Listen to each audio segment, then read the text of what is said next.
आज हमारे पास रिपेयरिंग में आया है 14 इंची कट ऑफ मशीन। इसका मॉडल LG 355 है। बहुत सारी कंपनियों ने ये मॉडल बना रखे हैं, तो इसको ऑन करके देखते हैं इसमें क्या दिक्कत है।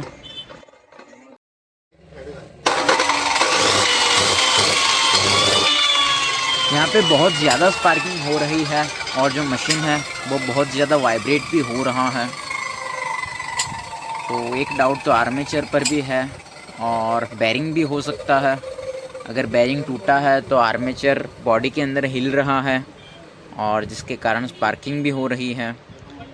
तो सबसे पहले हम इसके कार्बन पेस्ट बाहर निकालते हैं।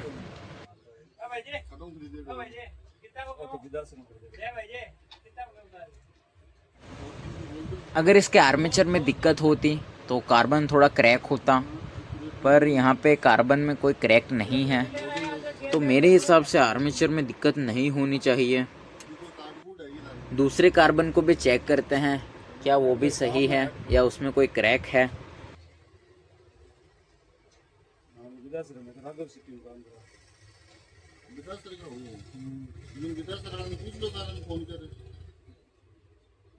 नंबर क्या ले भाई सांगा तो ले गया मैं नंबर सांगा क्या था कोई नई जगह काम करना चाहो मैं तो हमेशा रेगुलर। इस कार्बन पे भी कोई ज़्यादा क्रैक नहीं है, बस जो इसका कॉर्नर है वो थोड़ा जला हुआ लग रहा है।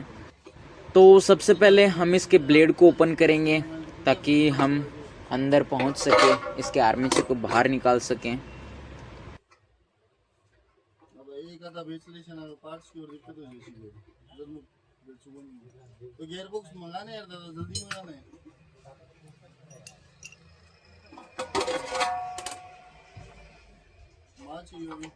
अब यहाँ पे 4 स्क्रू है जो गियर बॉक्स और इस सेफ्टी गार्ड को कनेक्ट करते हैं, तो हमें इन चारों स्क्रू को ओपन करना होगा।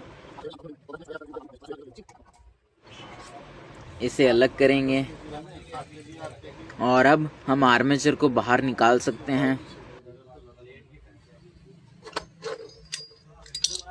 आर्मेचर फील्ड कॉइल के साथ टकराया हुआ लग रहा है। यहाँ पे आप निशान देख सकते हो कि फील्ड और आर्मेचर के बीच में फ्रिक्शन बहुत ज़्यादा हुआ है और कम्यूटेटर भी काफ़ी ज़्यादा घिस चुका है।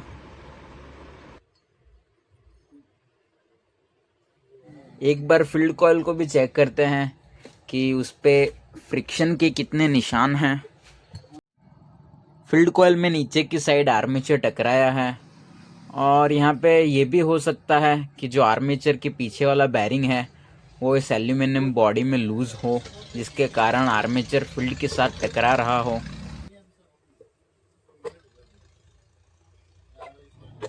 तो यहाँ पे ऐसा ही है, जो बैरिंग है वो बॉडी में लूज़ है, तो टकराने का कारण ये हो सकता है।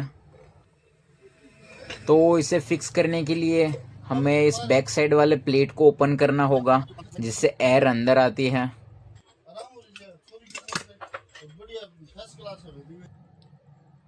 तो यहाँ पे जो बैरिंग है वो बॉडी में पूरा रोटेट हो रहा है, इसका मतलब ये बॉडी में लूज़ है और हमें इसे फिक्स करना होगा क्योंकि इससे फील्ड और आर्मेचर टकरा सकते हैं। इसे फिक्स करने के लिए हमें कोई ज़्यादा दिमाग नहीं लगाना है। जो वायर टेप आता है उसको हम बैरिंग के ऊपर लगा देंगे। पहले सिर्फ एक ही राउंड अप्लाई करेंगे, इसके बाद हम बॉडी में लगा के देखते हैं। अगर एक राउंड के बाद भी ये लूज़ रहा तो हम सेकेंड राउंड भी अप्लाई करेंगे।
आर्मेचर बॉडी में इजीली फिट नहीं होगा, हमें यहाँ पे हथौड़ी का यूज करना पड़ेगा।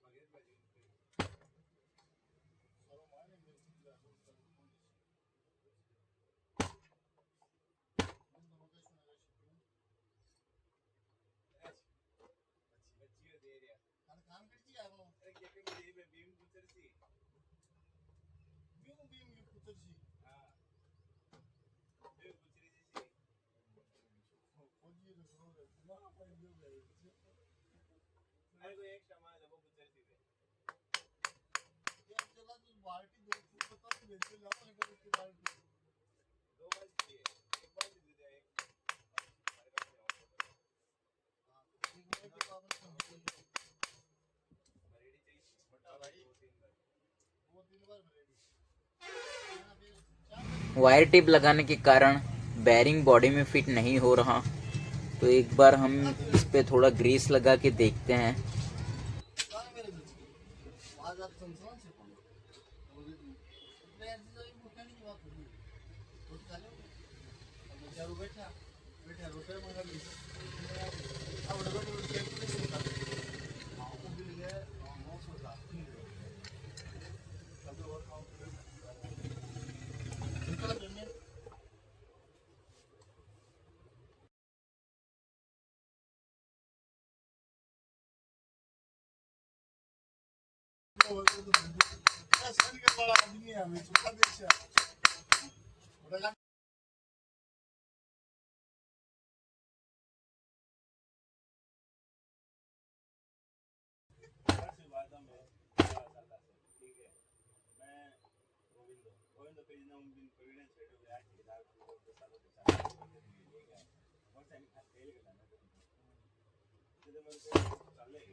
तो इस बार बैरिंग बॉडी में फिट हो चुका है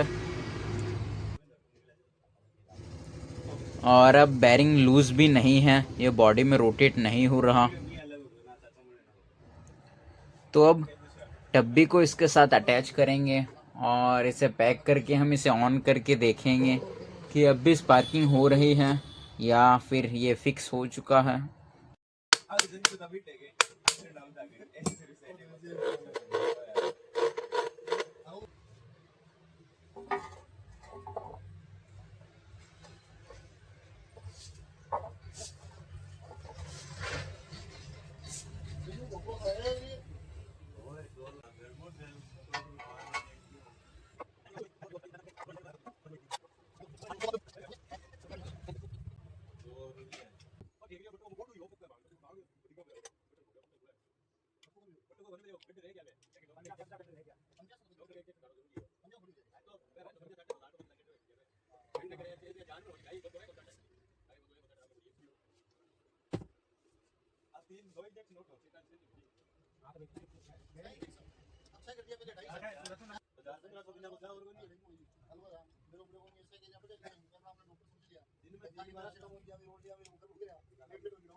यहाँ पे बैरिंग वाली समस्या तो हमने दूर कर दी, पर काम अभी ख़त्म नहीं हुआ। यहाँ पे स्पार्किंग बहुत ज़्यादा हो रही है, तो हमें इसका आर्मेचर भी चेंज करना पड़ेगा। तो जल्दी से इसके कार्बन ब्रश निकालते हैं और मशीन को फिर से ओपन करना होगा, आर्मेचर को बाहर निकालना होगा।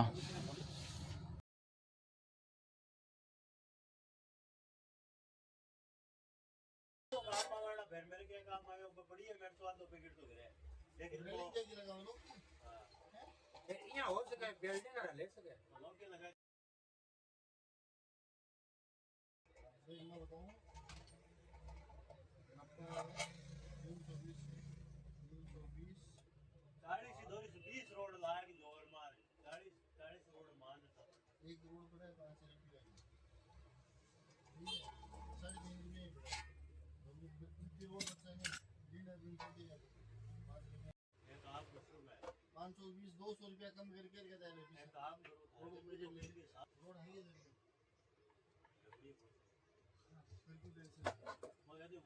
इस आर्मेचर को गियर बॉक्स से अलग कर लेंगे और इसके जो दोनों बैरिंग हैं उनको बाहर निकाल लेंगे।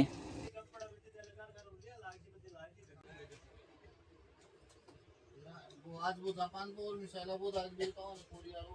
अब कोरिया का ही चीज क्या है मेरे को तुम लोकेशन में साउथ कोरिया को तरफ ही आए जापान को जापान को कोरिया को किम दे रहा तेरी जो कोरिया वो पागल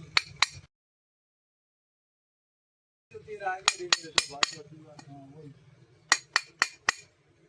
ये बता रही है वो जापान झगड़ा वाली तो वीडियो को 15 30 लड़ो बच्चा है।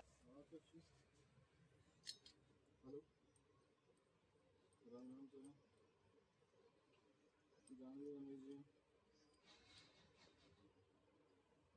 मुझे जैन तो अमेरिकन ने 850 रुपये में चालू है।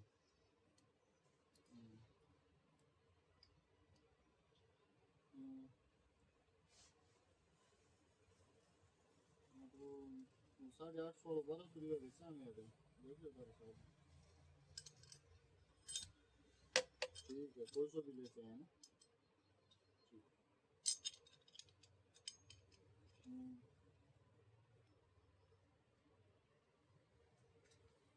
है ठीक है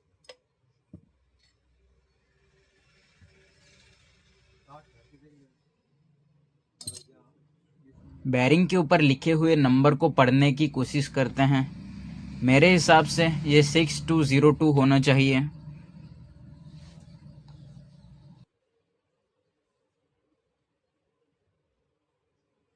हमने सही पहचाना, ये 6202 ही है। बैक साइड वाले बैरिंग का नंबर भी मैं आपको बता देता हूँ, ये है 6200 और इसे भी हम बैरिंग पुलर की मदद से बाहर निकाल लेंगे।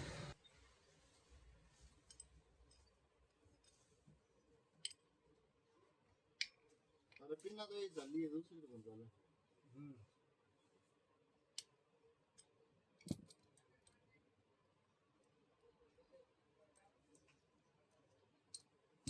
अभी के लिए हम इस पे लगा वायर टेप निकाल देंगे। जब हम इसे नए आर्मेचर के साथ अटैच करेंगे तब इस पे फिर से हमें वायर टेप अप्लाई करना होगा। यह है LG 355 मॉडल का नया आर्मेचर।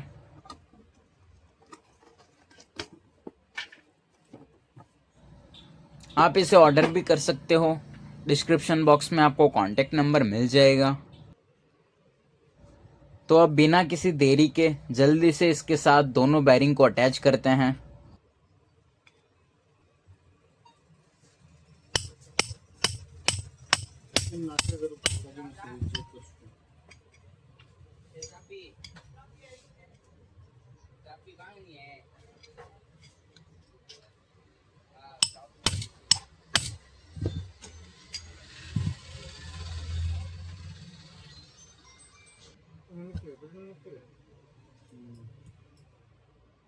No, slash है बट no original नहीं अच्छा थोड़ी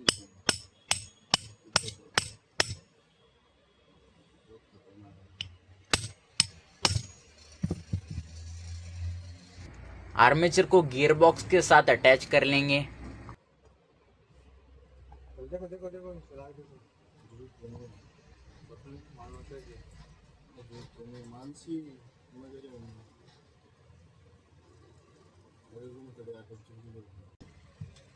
बैक साइड वाला बैरिंग बॉडी में लूज है तो हमें इसके ऊपर वायर टेप लगाना होगा और ज़्यादा नहीं, सिर्फ एक राउंड।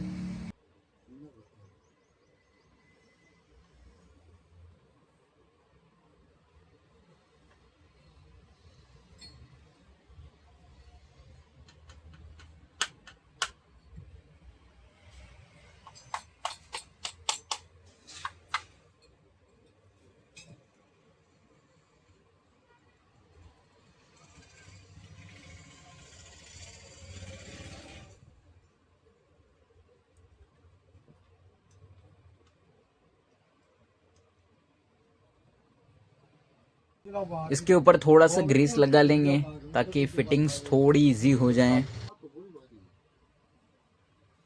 थोड़ी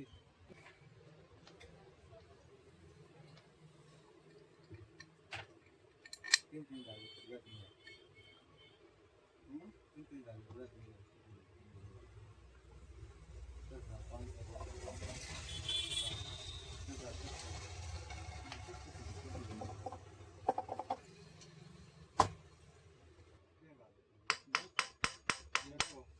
तैयार करते हैं बॉक्स डाल दें ये बढ़िया मशीन है नहीं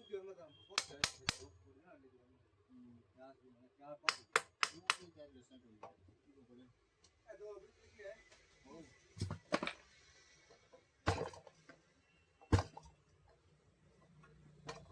और सुनो भाई जी और ठीक है यार क्या चल रहा है तेरा काम काज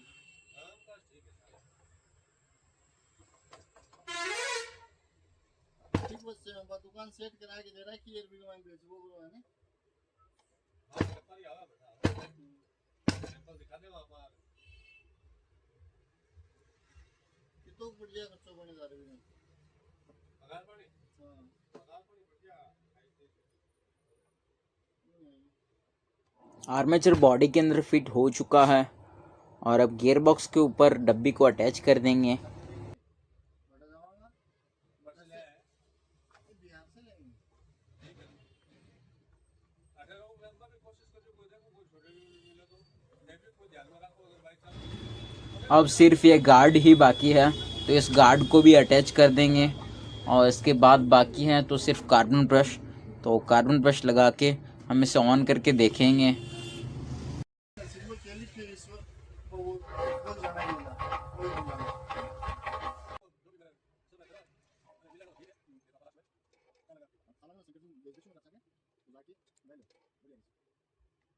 लेकिन बच्चे गानी हो रहे हैं वो जो आसान करने की बच्चे हैं ले लाओ भी ठीक है आपने दोनों ले देखिए बड़े तरह के पड़े साथ में साथ साफ पानी अब हम मशीन को ऑन करके देखेंगे क्या ये सही से वर्क कर रहा है।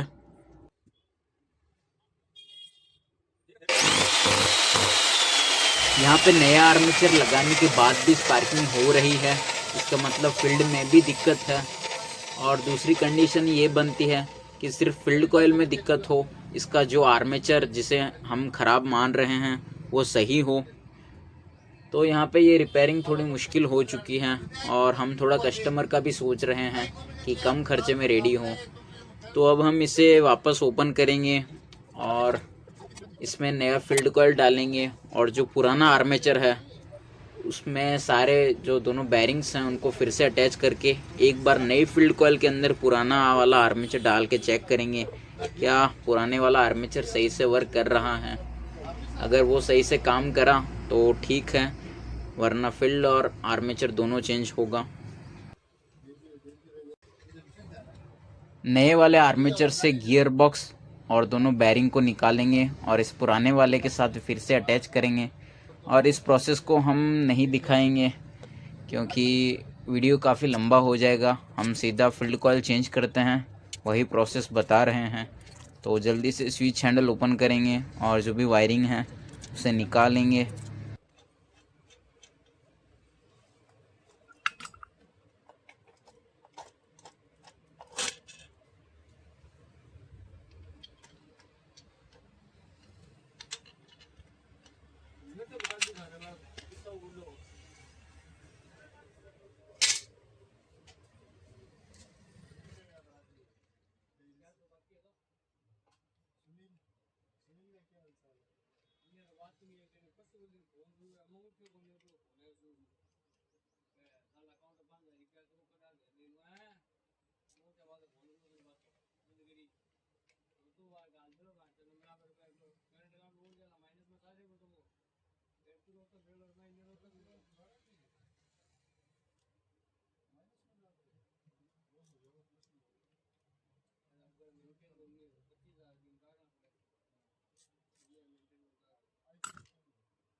यहाँ पे जो कार्बन होल्डर पर दो स्प्रिंग लगी हैं, उन दोनों को कार्बन होल्डर से अलग कर लेंगे।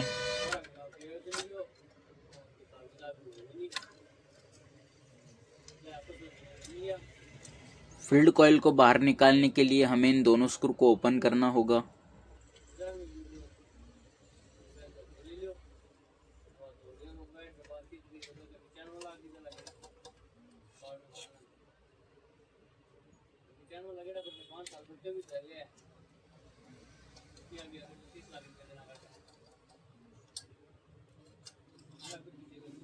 और अब फील्ड को धीरे धीरे ऊपर की तरफ खींचेंगे और ये इजीली बाहर निकल जाएगा।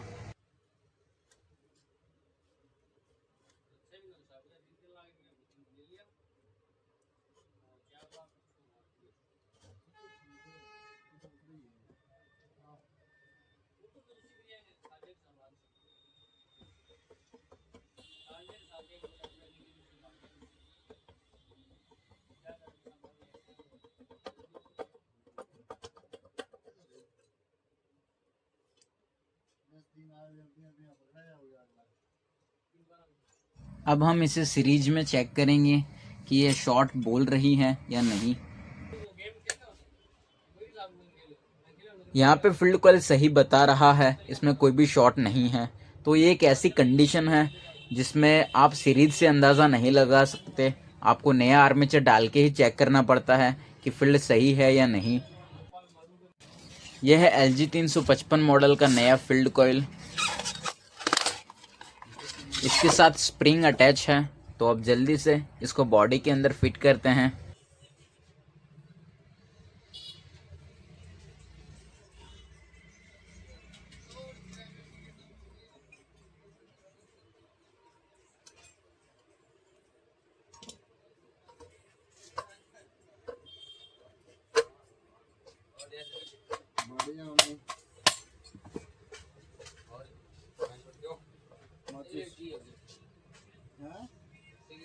यहाँ पे फील्ड कॉइल बॉडी में इजीली फिट हो जाना चाहिए, पर अभी तक ये बॉडी में सही तरीके से परफेक्ट नहीं बैठ रहा। तो हम कोशिश करते हैं बैठ ही जाएगा।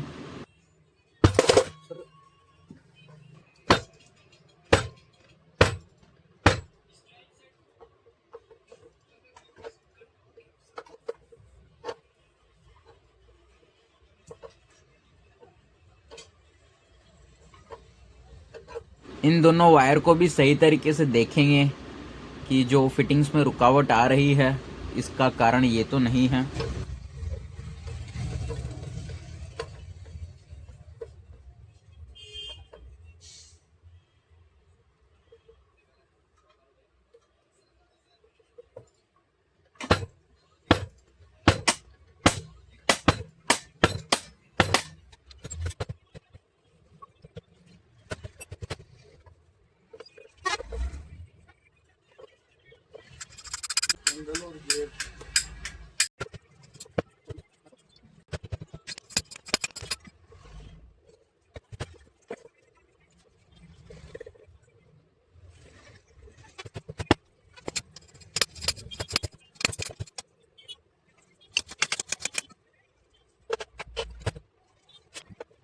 तो फाइनली हमने फील्ड कॉइल को बॉडी के अंदर फिट कर दिया है, और ये इजीली नहीं हुआ है।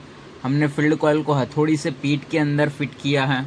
वैसे तो ये इजीली फिट हो जाना चाहिए, पर ऐसा हो सकता है कि इसकी बनावट में थोड़ा सा फ़र्क हो, जिसके कारण ये कहीं ना कहीं टच हो रहा था। तो हमने सिंपली हथौड़ी से पीट के इसको अंदर बिठा दिया है, और ये काम बहुत ध्यान से करना होता है, आपका फील्ड कॉइल डैमेज भी हो सकता है। इसके पुराने वाले आर्मेचर के साथ हमने गियर बॉक्स और बैरिंग को अटैच कर दिया है, और अब हम इसको फिट करते हैं। पानी गिरोगे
गार्ड को हमने अटैच कर लिया है और अब इसके कार्बन ब्रश की बारी।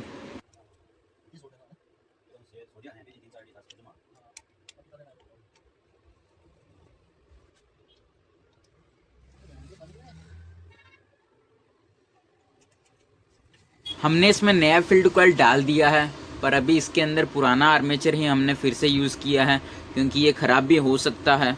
तो अभी हम सिर्फ इसको बिना स्विच हैंडल के डायरेक्ट करंट देके चेक करते हैं।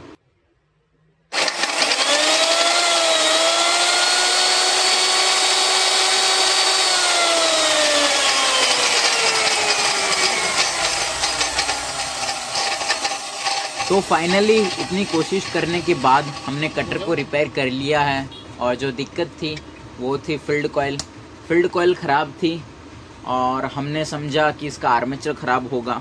तो जल्दी से इसके स्विच हैंडल को अटैच करेंगे, इसकी जो स्विच की वायरिंग है वो भी कंप्लीट करेंगे।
सारी फिटिंग्स हो चुकी है और अब लास्ट बार हम कटर को ऑन करके देखेंगे।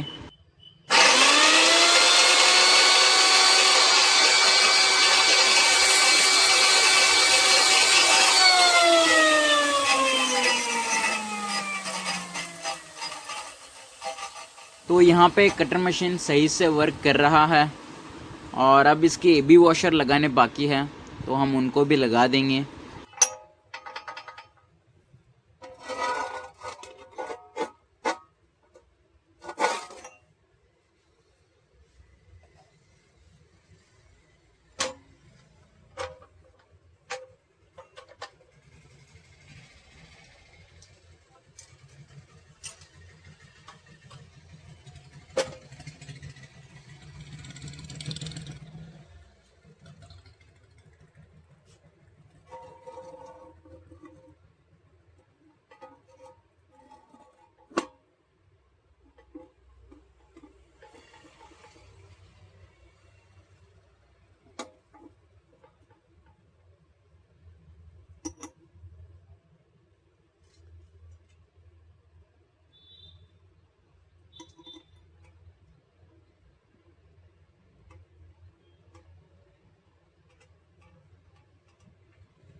तो दोस्तों कटर मशीन रेडी है और इसमें जो प्रॉब्लम थी वो फील्ड कॉइल की थी।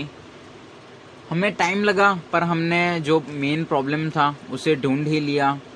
हमने बहुत बार मशीन को ओपन भी किया पर ठीक है, लास्ट में हमने दिक्कत ढूंढ ली और इसे सही से रिपेयर कर लिया।